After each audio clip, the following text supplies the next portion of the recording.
If you've already seen Barbie and Oppenheimer, or you're just over the Barbenheimer craze, two new movies are coming to theaters this weekend. Joining us now with more about their reviews are area film critics Pam Powell and Chuck Kaplinsky. Good morning, Chuck and Pam. How are you? Good morning. Good. Go ahead, Chuck. You can answer. Oh, I'm great. I'm great. Thanks. Hello, Milwaukee. Hello. Pam and Chuck are great. They give excellent reviews. You guys, we're going to start with Strays this morning. I'll let you take it away. What do you think?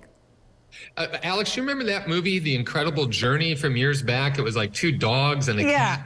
I do. You remember that? I do. Yeah, Strays is not that movie. Oh. It is not that movie, okay? However, it does have a cross-country journey, and this is with 4 dogs. And we have Reggie, who is voiced by Will Ferrell. There he is. He's been abandoned by his owner in the big city, and it looked like Atlanta to me. He hooks up with 3 other dogs. Bug, voiced by Jamie Foxx, Maggie, voiced by Isla Fisher, and then Hunter, voiced by Randall Park. And they decide that they are going to get him back to his owner, played by Will Forte there, even though, well, he doesn't really want the dog.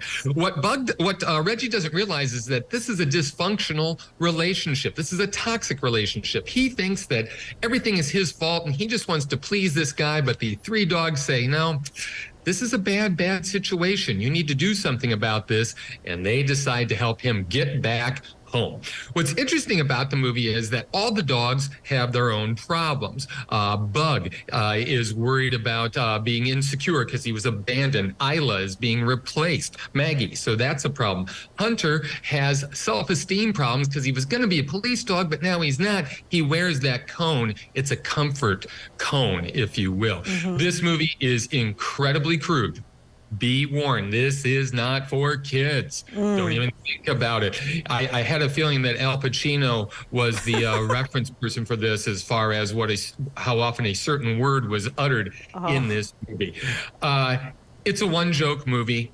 It gets old a little bit. There are times when I laughed a lot. There are other times when I was a little bored. So I'm a little bit on the fence with this one.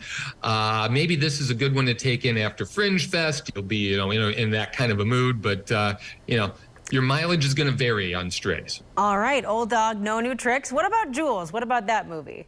We all remember E.T. and we all loved E.T. And this is the older person's version in Jules. It stars Ben Kingsley as Milton. He's a doddering old man who shows up to complain at every town council meeting about the same thing over and over again, until one day he adds that an alien has crashed into his azalea garden.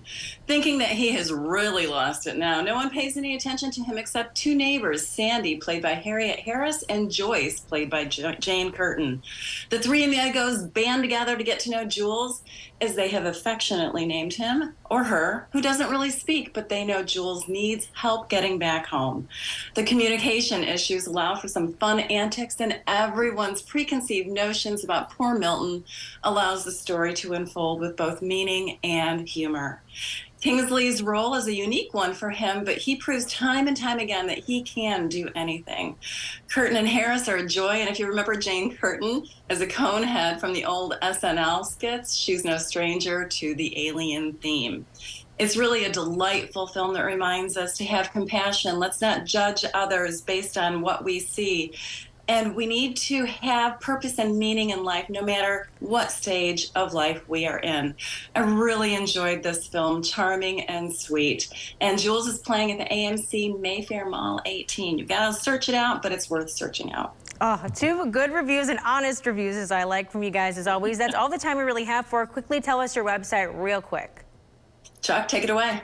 That would be Real Talk with Chuck and Pam. Real, R-E-E-L, with Chuck and Pam. You'll find everything you'll need to know about the movies today and yesterday. Real puns? That's how I like them. Pam and Chuck, thanks so much for joining us, and have a great weekend. Great to see you both. Thanks, Alex. Sure.